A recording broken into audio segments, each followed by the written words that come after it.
Breaking news tonight. Shocking evidence emerging in the last days. Did the Long Island serial killer actually keep his victims alive? Alive for days to play with them, his words, not mine, in order to play with them before he murdered them. Good evening. I'm Nancy Grace. This is Crime Stories. Thank you for being with us.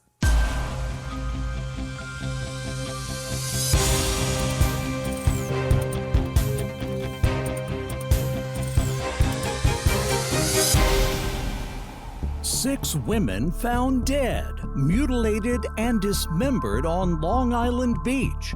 Investigators believe there is one thread connecting them all. Rex Heuermann, that's the thread. Now, we said six, but I guarantee you there are going to be more victims uncovered, victims of the Long Island serial killer, a local architect, Rex Heuermann. In the last days, he has been officially charged with 2 more women's murders, not just the Gilgo Four, and I expect another to be named in the near future, that victim being Valerie Mack. But you couldn't make this up. Where am I getting this knowledge? I'm getting it from a document that coincides with corroborating evidence. Sightings of the victims, phone calls from the victims, train rides by the victims, victims that left and never came back. All of that extrinsic evidence coincides with a document, a very detailed document that was erased by the Long Island serial killer, the alleged serial killer, erased by him. But as any computer expert will tell you, you can never erase anything on your computer. I also learned after researching and investigating this that Rex Heuermann tried to not only erase it, but he also perfected it over years. He would toy with and tinker with this document as he perfected his mode of murder.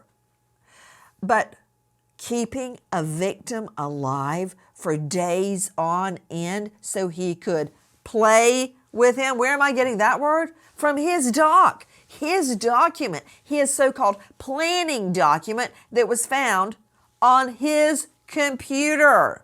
First of all, listen to this. Alleged serial killer Rex Heuermann may have kept his victims alive to inflict pain and torture them for multiple days.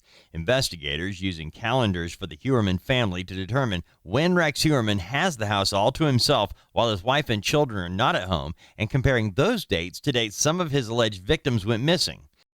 Okay, more rest, more playtime. And so basically what he's talking about is, well, what the allegation and what we would allege is the more rested the participants are, the more you can get done. And he also talks about, the document also talks about crime scene, and if you're sleepy and spending too much time in a crime scene, or your lack of sleep, your chances of making mistakes increase. So again, there's a lot of evincing of intent in that document. Okay, I really don't know what to say after that. And I like this guy. You're hearing the Suffolk County District Attorney Ray Tierney speaking, but did I just hear him refer to the participants? You mean the murder victims? The lady murder victims? And as we learn from Heuermann's document, the smaller and more petite the lady, the more he liked it. He's a huge, hulking guy, got to weigh close to 300 pounds, towering. He was described by some witnesses as looking like an ogre. A participant in at least 4 days of physical torture, including suspending the women in the air from the roof and walls of his torture chamber. The participant, my rear end, here's a guy, this is how everybody else saw him. Now, this is how we see him today. Joining me in an all-star panel to make sense of what we are learning, keeping the victims alive for days to, quote, play with them. Before I tell you more, straight out to renowned psychoanalyst Dr. Bethany Marshall, author of Deal Breakers. You can find her at drbethanymarshall.com. Dr. Bethany, I would not refer to these ladies as, quote, participants that needed more rest in order to participate in their murder. You know, Nancy, using a word like participant really minimizes the suffering of the victims. And we know about these psychopaths, and Rex Heuermann in particular, that the way he achieves is to inflict pain and cruelty. Can we get back to the 4 days of torture that coincide with the times his wife and children would be away for extended periods of time? He needed a full-on nearly a week to torture these ladies, suspending them from the roof. You know what? Let's make it real. Let's make it real. Listen. First off, with regard to Jessica Taylor, that her body was recovered on July 26 in 2003 off of just west of Halsey Manor Road in Manorville. She was found on her back. She was decapitated, and her hands and arms were severed just below the elbows. Notably, a tattoo that she had been obliterated with a sharp object. Let's analyze what we just heard. I'm going to bring in everybody, but first, I want to go to a special guest joining me, Nikki Carbone, who actually went on a date with Rex Heuermann. We have met before. Nikki, thank you for joining me. I appreciate it. When you were hearing, for instance, what happened to Jessica Taylor, found on her back, decapitated, her arms and hands over her head, a tattoo had been cut off of her skin. You know, you were that close, Miss Lady, to the same thing happening to you. Yeah. Can you tell us what happened on your date? Looking back now, it's still kind of like crazy to me because I feel like I got very lucky. But so I met him at the steam room in Port Jeff in like 2015. I knew he was from Massapequa and he was an architect, and he wanted me to go directly to his house. He didn't want to meet in public, but I did not want to do that. I ended up actually, before going, showing somebody his picture and letting her know where I was going to meet him in case anything happened, because I always did it just to be safe. And when I got there, first impression, he is a freaking monster. He is huge, like 6'5", I think, and like very kind of overbearing. Like his grip, everything kind of seemed very overbearing. We sat down, we started having dinner. I don't know how, I'm pretty sure he brought it up, but I don't know how he casually brought up serial killers. And we talked about a couple of them, but the one that stood out the most and bothers me now, hearing what happened to the women, was he talked about the serial killer that used to bring women to Alaska on a date and then hunt them. And he also talked about Jeffrey Dahmer. So the few serial killers he brought up, very creepy. And then he asked, have you heard of Long Island serial killer, Gilgo Beach? I said, yeah, everyone who lives here knows about it. We started talking about the Gilgo Beach murders. But the difference was, when we talked about other serial killers, it was very much third person, just stuff you read out of a book, factual stuff. When he talked about Gilgo, it was completely different. His body language changed. The way he was talking about it wasn't it was almost like he was reliving it. And I hate to say it, but almost, I don't know how you say it, but sexualizing it. It seemed like he got off on talking about it. And the impression I got from him was that he was somebody who wants the media circus and the attention and to be a known serial killer. I don't see any other reason why you would talk to a potential victim about the murders beforehand. So it was the whole thing. He brought up, I remember Shannon specifically, and that's why it bothers me so much she's not connected, because you said, do you think Shannon Gilbert is tied to the Gilgo Beach? And I said, I don't know. And he said, I think she is. Absolutely. And then he talked about that a little bit.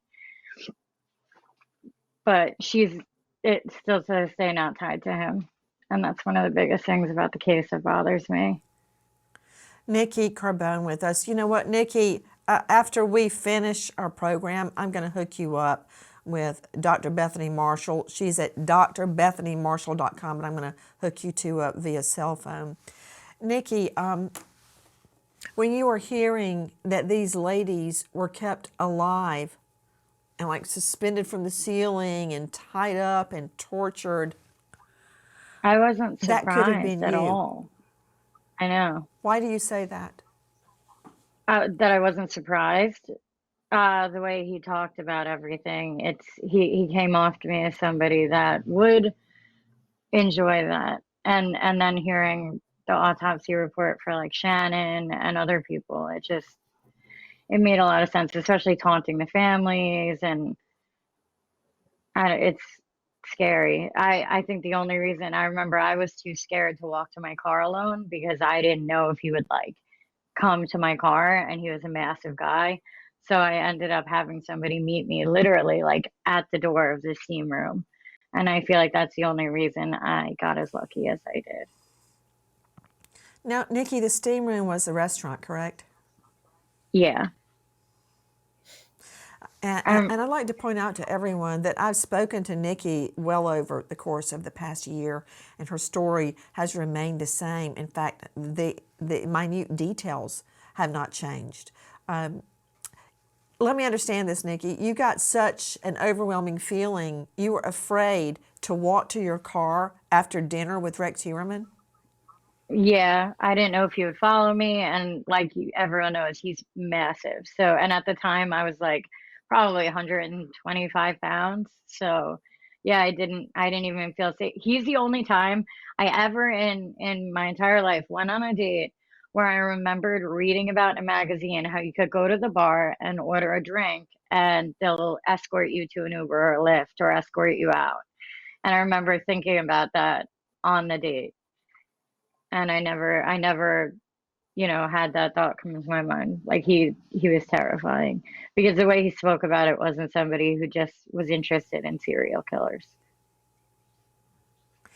Nikki, I remember you telling me something about he kept trying to get you to go with him and you were putting him off, and he kept explaining how he could get you out there, but he wouldn't talk about how you could get back home.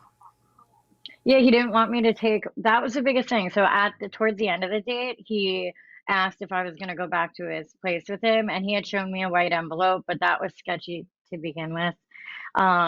But he asked me to go back to his place, but his biggest thing was he didn't want me to take my car or anything, and he wanted my phone off.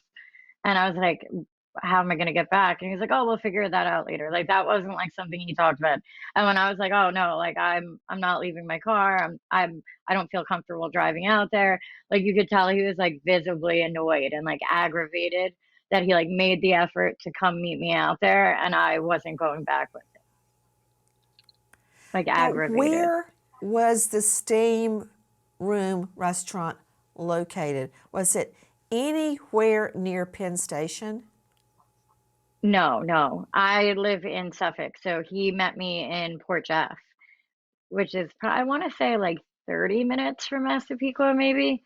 But I had never gone to Massapequa or been in the area, so I didn't feel comfortable going straight to his house to begin with. And then after the fact, I was like, I don't want to drive at night. I don't know the area. And that's when he was like, oh no, we'd go in my car. Why would we take two cars? Like insisting that it be one car. What was his response when you would not go in the end, when he realized you were leaving and you were not going to go with him? What else can he do? He's in a public place. He's not going to, make a scene. So all he did was he gave me like a really firm hug, like an awkwardly firm, like very aggressive kind of hug. And you could see on his face, you could see in his body language, he was visibly like aggravated. Like he looked angry that I wasn't going. And I didn't walk out the door until I knew my friend was waiting outside. Please join us on our mission to find missing people, especially children, to solve unsolved homicides. If you're on the go, catch us on your favorite podcast app where you can get all of our content where we, in our own way, seek justice. Body after body after body is found on the beachy shores of Long Island, New York. But authorities think there could be more. There are absolutely more. Straight out to Susan Hendricks joining us, investigative reporter and author of a new book, Down the Hill, My Descent into the Double Murder in Delphi.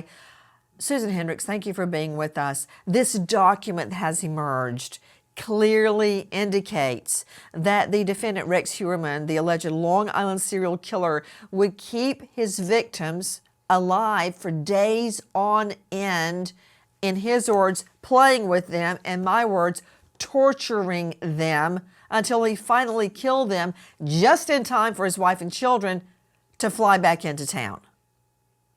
Yeah, Nancy, it's good to be on. And seeing that list is so disturbing.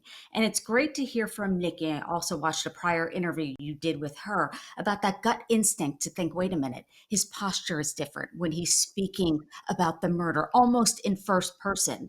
And the police commissioner, I believe, said it best, saying Rex Heuermann is a demon that walks among us, a predator that ruins families. And some of the most disturbing, and there's a lot to choose from, as you know, Nancy, on that list. One is hit harder, use heavy rope for neck, light rope broke under stress.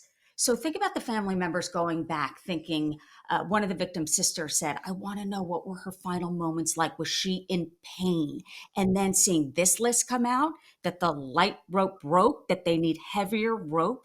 As sick as you may have thought this case to be, it appears it's even more disturbing now looking at that list. In the last days, 2 more lady victims have been added to the list of the Gilgo Beach victims of the Long Island serial killer. Not only that, but the stunning realization that the Long Island serial killer kept his victims alive for days on end, torturing them through a variety of modes, including hanging them from the walls or ceiling in his basement dungeon.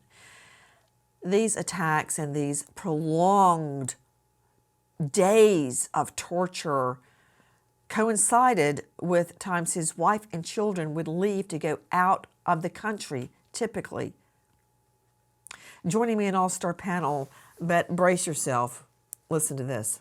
Heuermann had a significant collection of violent bondage and torture, which was dating back to 1994, and that material was very similar to the condition that the 2 latest victims were left in. In addition to that, it is alleged that the images that were accessed by Heuermann are consistent with the crime scenes of both Sandra Castillo and Jessica Taylor. You understand what he's saying, Bill Daly? Bill Daly joining me, former FBI investigator and expert in forensic photography, security expert. Bill, thank you for being with us. And he is joining us from this jurisdiction of Long Island. Did you hear that? They can take the torture films that Heuermann was into, the snuff films where somebody's actually killed or replicates killing them, and they can overlay what was done and that torture onto these victims, and it matches, which is another extrinsic piece of evidence proving guilt on top of the DNA. Yeah, exactly, Nancy. As we hear all this evidence mounting against the accused suspect here, it is a bit overwhelming. And I'd probably say from an evidentiary perspective, that the gathering of this evidence from a variety of scenes, crime scenes, conditions, some more recent, like the last 2 victims who were found more recent to their deaths than the ones prior, which only skeletal remains, it is a daunting task. And I give tremendous credit to the both the forensics experts and the other people involved in this case. Also, something else to keep in mind, Nancy, is that when we talk about Gilgo Beach and being familiar with the area, is that those bodies that were first discovered and why they kind of led to the suspect were along that beachfront, which is part of where Jones Beach is and Captree Beach, etc. It's a barrier island, a very remote area, particularly in off hours and certainly different times of the season. The other two victims we just mentioned, the more recent victims, were actually found a distance away. They were found, one out in Southampton, one in, I believe, Holbrook or perhaps Manorville. Those areas are some 30 or 40 miles away. So it's quite intriguing, the fact that he kind of changed his modality. He changed from going to that beach location for whatever reason, perhaps thinking it was too hot, and then decided to kind of drop the remains in other remote kind of park-like areas. But unfortunately, they weren't. Fortunately for the investigators, they were not that remote, that they were found fairly recent after their deaths, the last two victims. And that helped, I think, bring together some of this forensic information, which is very, very compelling. Bill Daly, when you state that Gilgo Beach was too hot, I'm sure you don't mean the weather, do you? No, I don't mean that. I mean, it can be, certainly in the summer, but that's not what I'm talking about. I'm talking about the fact that he may have felt as though he was using it too often. The suspect needed to kind of change his modality and then look for other places. And that's why there could be other remains. There may be other victims out there who might be somewhat connected. Right. We don't know yet. And I believe that they may be, over a period of time, found. Oh, there are going to be more victims.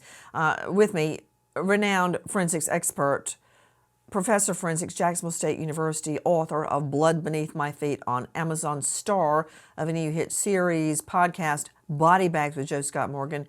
Joe Scott Morgan, I've been screaming into the wind for years that the butcher of Manorville and the Long Island serial killer are in fact one and the same. And I believe that this one hair proves it, because as Bill Daly correctly stated, some of these bodies were found elsewhere.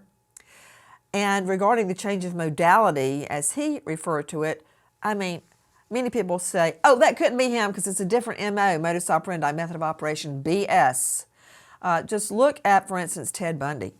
He started off pretending being still a law student, flagging women down in his VW. Then he'd pretend that he had a cast on his arm. Then he would lure them and kill them. Then he finally, in the end, was reduced to clubbing people with a log inside a structure. His modality, his MO, changed. So that is not at all unusual. That's just very uneducated to say it can't be him because the MO changed. But Joe Scott, I need your forensic expertise. I would listen to this. In Rex Heuermann's digital devices, investigators uncover disturbing images of abuse and torture pornography. They also find Heuermann's Word document where he creates lists of supplies needed for torture, dump sites, and targets. He also has notes on how to prepare for an abduction. The document details the identical methodology used on his alleged victims. DA Ray Tierney points out the Gilgo Four victims were all skeletonized when found, but the last two victims were not. Tierney says the remains of Jessica Taylor and Sandra Castillo showed evidence of torture. Castillo's body showed evidence of mutilation, and Taylor was dismembered. I'm just going to let that sink in for a moment, Joe Scott. So now we can do an overlay. We can compare the snuff film murder. When you, I guess, are a lady, then you kill her. Or bottom line, you kill her. You kill the victim, regardless of what leads up to the death. In the movie, there were other movies, videos that Heuermann watched, and the MO, what was done to those victims, is the same exact thing that was done to these victims, the real life of victims. How do you determine that when a body has decomposed? Very difficult. One of the things that you're looking for, and you can go ahead and probably exclude any of the remains that are skeletonized unless there were broken bones. and that might give you an indication there if there was any healing going on. But in the short term, when we talk about, they're saying specifically that there's evidence of torture. That's different than post-mortem mutilation, Nancy. So if they have evidence of torture, and I'm talking about evidence on the bodies, all right, that means that there has been a trauma response to any of the injuries. And what that means, if we get a bruise, we get a cut, we get some kind of laceration to our body, almost instantaneously, there will be a response at a cellular level in our body. And we can pick up on that at autopsy, Nancy, just by taking those samples. Even to a certain degree, with decomposed bodies, that's dependent upon how far down the road they are at this point. There is hope, I think, in the ones that are more recent, where when I say recent, I mean recent in the sense that they were fresher, perhaps, than the bodies that had been out for a protracted period of time. And you're going to see evidences of things. I find it very interesting. There's a couple of references that are made in here about trying to disguise this idea of restraint. We have this hard point that they talk about in the house where allegedly these individuals are being suspended. Well, if they're being suspended, they're probably being suspended by their wrist, hanging from the ceiling. You're going to get abraded areas around the wrist. You can get subsequent small broken bones or fractures in those areas. And if he is striking them, say for instance, with a club or something like this, or even punching them, there might be evidence that they have broken bones underlying that tissue. And there's even a trauma response in the bones at that point in time. It's just how soon did they get to these bodies that they'll have evidence of this, Nancy. The quiet village of Manorville in Long Island is rocked by a series of shocking discoveries up and down their shoreline. 6 bodies dumped. Police believe one man is responsible, and there could be more victims. It's not just that police believe it. DNA proves it. Of course, everyone is presumed innocent until proven guilty in our jurisprudence. But it's going to be hard, very difficult to fight with DNA, not just on one victim, but on several of them. But query, what does this string of murder victims, along with days on end, where they are kept in captivity in order to torture them, what does that have to do with a book? Listen. And so we know there are specific page references to that book and stuff such as sexual substitution, torture, and also Stockholm syndrome. And our argument, it's our allegation that the defendant was referencing that Mindhunter book not to gain insight into his own behavior, to modify or change it, but rather to use it as a means of improving his methodology and avoid capture by the authorities. To investigative reporter and journalist Susan Hendricks, how does The Mindhunter, the book, play into this mass murder, this serial killer? It is very sick. And apparently he used references in that book, meaning the painter and the artist, the painter being the victim. And it's clear how much he was obsessed with his own doing, what he did following the brutal murders, and even calling, as you mentioned, Nancy, the victims' family members. I mean, Melissa's sister, Amanda, just 15 years old at the time, if you're not clear about this detail, calling her, she sees her sister's phone, thinks it's her sister, says, Melissa. No, it's him, allegedly, saying what he did to her sister. Nothing seemed like it was enough, not the torture, referencing the book, those long lists. And there were some parallels, in my opinion, to Delphi in terms of could a tip that was early on have led to his arrest? We'll never know. But one of the victim's roommates, Dave, Amber Lynn Castillo's roommate, Dave, called it in and said, listen, this guy creeped me out. This is the make and model of his car. And I recently saw him doing an interview saying, look, this was more than a decade later, that maybe they could have caught him when they did. Oh, yes, you're so right, Susan Hendricks. A green Chevy Avalanche, which is no longer in manufacture, and it was parked outside of his house. Back to the book, The Mind Hunter. Did Rex Heuermann, the alleged Long Island serial killer, copycat what's in Douglas's book? Listen. If you want to know who the painter is, look at the painting. And that is something that Douglas used to tell his investigators. And that pertains specifically to, if you want to know who committed the crime, look at the crime scene and the condition of the victim. And again, if you do that in this case, we would allege that the crime scene and the victims match very much with a lot of, first off, the document that we found, and also a lot of the defendant's internet activities and the bondage and torture type of pornography that he was interested and obsessively searching. Dr. Bethany Marshall, I need you to shrink that. So Heuermann is getting ideas from The Mind Hunter, the book? You know, Nancy, his whole life is organized around this perversion. And let's remember there are 5 perversions. All of these perversions have something in common. That is that they are associated with compulsion. Compulsion meaning the person is constantly thinking about the perversion, constantly, where everything in that person's life is just organized around this compulsion that they have. Nancy, certain people we don't even put in psychology groups together because they pick up tips. You won't put people who have eating disorders in a self-help group together because they teach each other how to diet. So in this case, you know, having someone like Rex Heuermann have this kind of material available to him is extremely dangerous.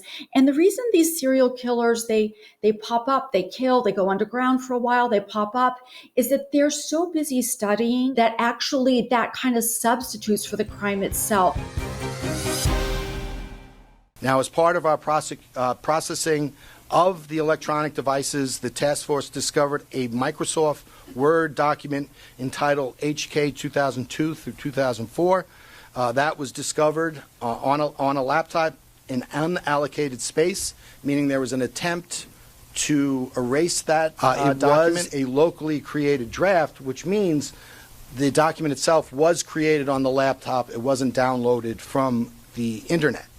The document was modified. It was originally created in 2000, and it was overwritten a number of times and modified between 2001 and 2002. Translation. Rex Heuermann, the alleged Long Island serial killer, created a how-to, a detailed document regarding the prep, the hunting of his victims, what he did to them, and how to get rid of them, their bodies, and the evidence. He created that, and he tried to erase it. Not only did he try to erase it, it was discovered by cyber experts, but he overwrote it, modifying it many, many times, perfecting it. Joe Scott Morgan is a forensics expert and death investigator. What does this tell you? Hey, Joe Scott Morgan, I've got, sadly, over 21,000 emails on my iPhone. I haven't erased them because one of these days I'm going to read them. I don't care who sees them. I don't care if my children or my husband go around with my cell phone. Don't care. But he tried to erase this document. Evidence of guilt in my mind. But number 2, can you just see him when he was not in the middle of torturing a lady and killing her or suspending her from the ceiling or mutilating her on his off time? How many times do you think he would go in and perfect that document? How can I do this better, more easily? How can I get away with this? How can I better hunt my victims? And the joy and the excitement, the sex excitement, he would derive from perfecting the kill document. You know, it makes me think about, you know, some of the master artists over the years where they do overpaints. They see something that they just can't quite get right. It's stuck in their brain. And suddenly, you know, some art historian will uncover something beneath that. As horrible as this is, he's learning as he goes along. And, every time I see this guy, and he's not convicted, I know that, but I'm thinking every time he hears this stuff in court and this continues, that drumbeat just continues, is he reliving this in his mind all the time? Because, they talk about this, that they go back and fantasize about these sorts of things. How could I do it better? How could I remove, any evidence that I was involved in the situation? And it's not about getting caught with him. It's about trying to outsmart everybody. Nikki Carbone is with me, who actually went on a date with Rex Heuermann. Nikki, in the document that the cyber experts recovered, it's a planning document. Remove marks from torture. Remove ID marks like tattoos. Remove trace DNA. Remove head and hands from victims. Package for transport. That's the body parts, the bodies. Package for transport. We'll need drop cloths, wipes, towels, props, toys, wood items. That's what happened to these victims. That's what was done to them. That was your future if you had not gotten that instinct to get out of that restaurant. And what's crazy is the documents, almost like reading them, almost like verbatim matched the way he talked about it, like the hunt and not being seen in the area too long. Like, and again, specific to Shannon was, he said he hypothesized that it was getting too late. The sun was coming up. He didn't want to be seen with the body. So he was describing that to you, what he thought the killer did? Well, yeah, because he described how he thought they got rid of the body.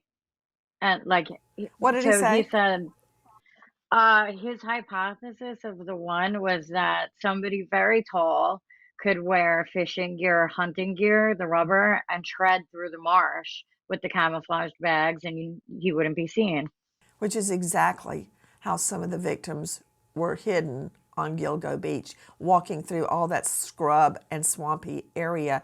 And speaking of wearing those clothes, we now have seen new photos of Rex Heuermann at a hunting club shooting a gun, which was about a mile from one of his victims. And as we sign off, I've also learned in the last days that there are Rex Heuermann t-shirts being made by a pizza parlor, and they are for sale. I wonder how the victims' families feel about that. We stop now and we remember an American hero, police officer Darren Burks, Dallas PD, shot and killed in the line of duty. Served Dallas PD 8 years, survived by grieving family and loving friends. American hero, police officer Darren Burks. Thank you to all of our guests, especially to Nikki Carbone. Thank you for joining us here tonight and every night. Nancy Grace signing off. I'll see you tomorrow night, 6 and 9 o'clock sharp Eastern, and until then, good night, friend.